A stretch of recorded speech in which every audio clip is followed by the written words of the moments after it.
Long ago, in the village of Ekumfi Atakwa in Ghana, there lived a reserved young woman named Essie.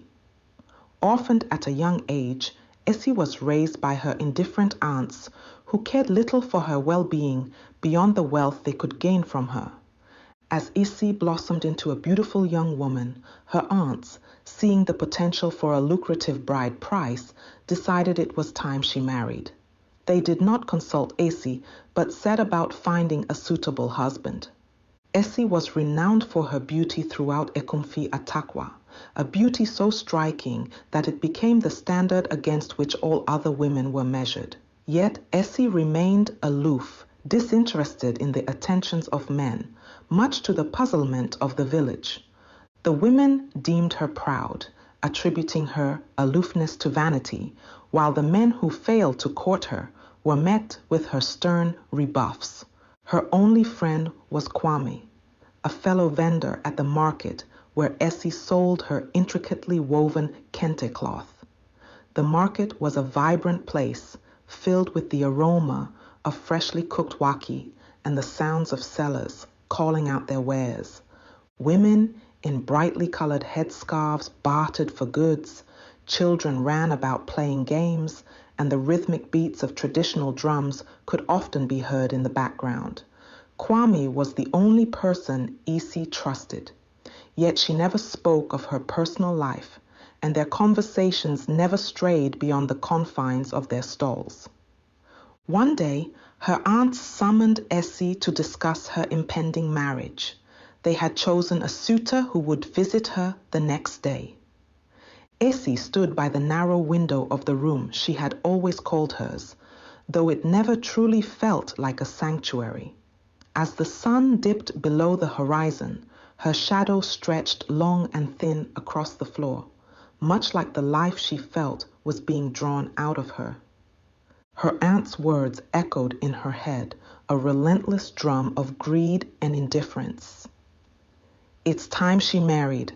Think of the bride price. They had said it as if she were not there, as if she were another good to barter. She pulled her shawl tighter around her shoulders, the fabric rough under her fingers.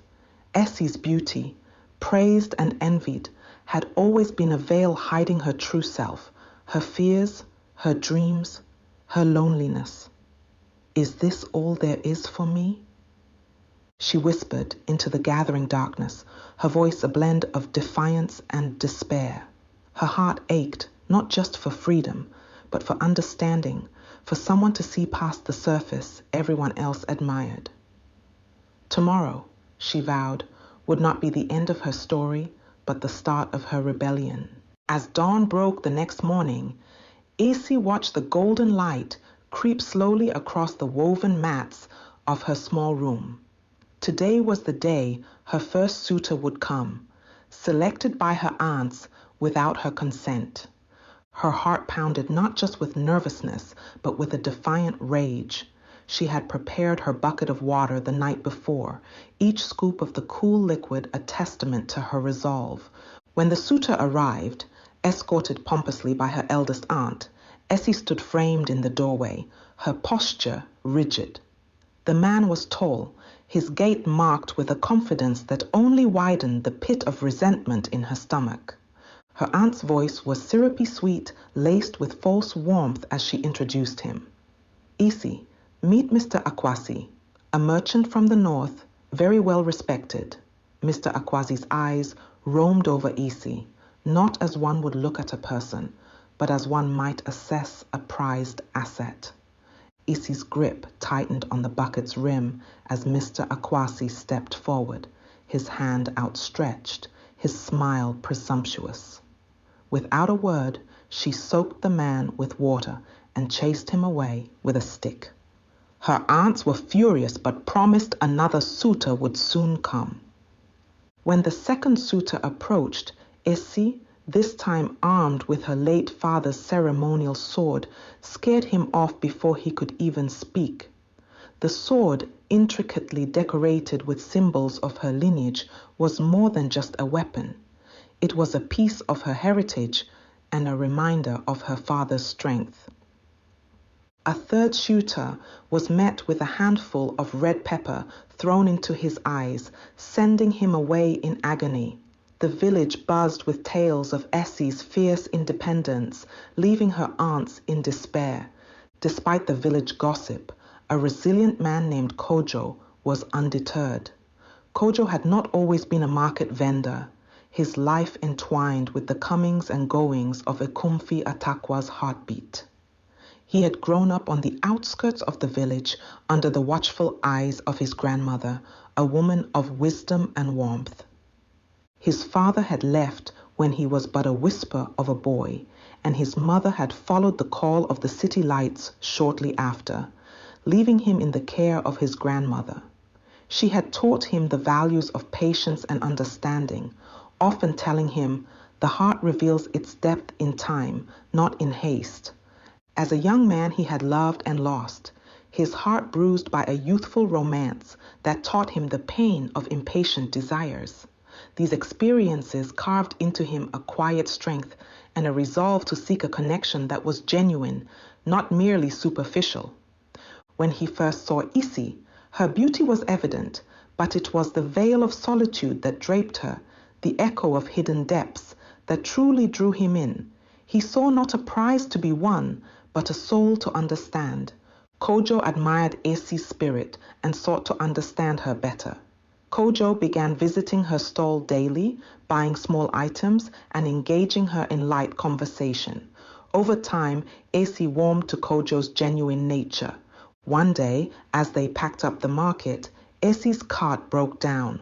Kojo offered his help, and though initially reluctant, Essie agreed to let him assist her as far as the market's edge. During their walk, Kojo confessed his feelings and intentions to marry her. Essie was startled and promptly asked him to leave her alone. Kojo walked slowly away from Essie's stall, her words, "Please, just leave me be," hanging heavy between them. He wandered through the emptying market, each step echoing his mixed feelings of rejection and resolve. His grandmother's voice came to him then, soft and firm. "True understanding requires patience, my boy. Do not be disheartened by the walls you encounter, for sometimes they are but the gates to a deeper connection." He stopped, looking back over his shoulder towards where Essie was packing up her cloths. Could he just walk away, knowing in his heart that there was something more beneath her stern rebuffs? No, he decided, he would not give up, not on her, not on the chance of a real connection. He would be patient, respectful, and above all, he would be there, a steady presence she could learn to trust in her own time. Kojo was persistent but respectful, gradually becoming an indispensable part of her daily routine. Essie found herself relying on him more and more, and her heart softened towards him. One balmy evening, as they lingered by Essie's stall, packing away the unsold kente cloth, Kojo picked up a strip with an intricate pattern of interlocking triangles and asked, "What does this pattern mean?" Essie looked up, surprised. Few bothered to ask about the meanings woven into the cloth. "It's called Netafifiri," she explained, her voice soft but more open than it had been days before. "It symbolizes unity and independence, two forces that strengthen each other." Kojo nodded thoughtfully, folding the cloth carefully. "Unity and independence," he repeated, glancing up at her with a smile. "Much like us, perhaps?" The question hung in the air, charged with possibility. Essie met his gaze, her usual guardedness faltering slightly. "Perhaps," she allowed, a small smile breaking through, "but it takes time to weave something strong enough to hold." "Then we take the time," Kojo replied, his voice as steady and patient as the tide. "I believe it's worth it." Then one stormy night, as the winds howled and the village huddled indoors, Kojo heard a terrible howling from Essie's home. Concerned, he braved the storm and found Essie in distress. She revealed her secret. She had the ability to transform into a wolf during storms, a mystical heritage from her mother that she feared would make her a pariah. Kojo was astonished, but undeterred. He saw her not as a curse, but as a unique and powerful woman. He promised to keep her secret and stand by her regardless of her nature. Essie was moved by Kojo's acceptance and courage. Over time, she realized that Kojo's love was a safe haven, a place where she could be her true self. They eventually married, not with Essie hidden away in shame, but with her community celebrating her uniqueness. Kojo and Essie became respected figures in Ekumfi Atakwa, known for their strength and unity, living proof that true love transcends all differences. The wedding of Essie and Kojo was unlike any Ekumfi Atakwa had seen before. Under the broad branches of the ancient baobab tree, the entire village gathered, the air buzzing with a mix of curiosity and cautious excitement. The news of Essie's mystical nature had spread through the village like wildfire, a story that morphed with each retelling until it reached the realm of legend. Some whispered of fear, others of awe, but all eyes were on Essie as she stepped forward, her figure draped not just in finely woven kente, but also in a newfound dignity. Kojo stood by her side, his presence a silent testament to his unwavering support. As they exchanged vows, a sudden gust of wind swept through the assembly, rustling the leaves and whispering through the grass. It was as if the very land itself was acknowledging Essie's true nature and her right to stand among them not as a pariah, but as a member of the community. After the ceremony, the elder of the village, a stooped man with more years behind him than ahead, stepped forward. His voice, surprisingly strong for his age, carried across the crowd. "We have long feared what we do not understand," he began, his eyes on Essie. "And fear can poison our minds, breed distrust. But today, we are reminded that what makes us different can also make us strong. Essie has shown us that there is courage in embracing who we are, and there is strength in standing by those we love." The crowd listened, the earlier whispers dying down as the elder spoke. It was a moment of collective reflection, a softening of hearts as the truths they had denied were laid bare before them. When he finished, the silence was profound, laden with the weight of truths acknowledged and prejudices abandoned. One by one, the villagers approached Essie, each offering a token of acceptance, a nod, a smile, even a simple touch on her shoulder. It was not just an acknowledgement of her transformation, but a celebration of it.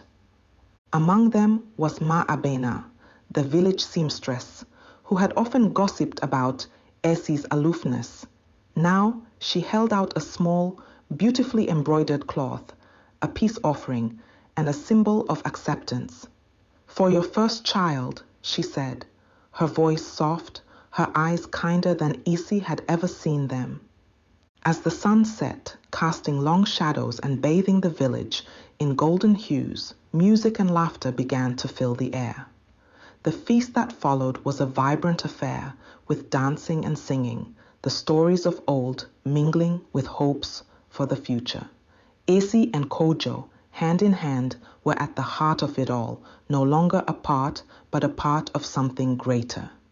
This story of Essie and Kojo teaches us about the power of acceptance and the beauty of embracing our true selves. It reminds us that everyone has something unique about them, and in finding those who accept and love us for who we are, we find the truest form of companionship. The end. Thanks for listening.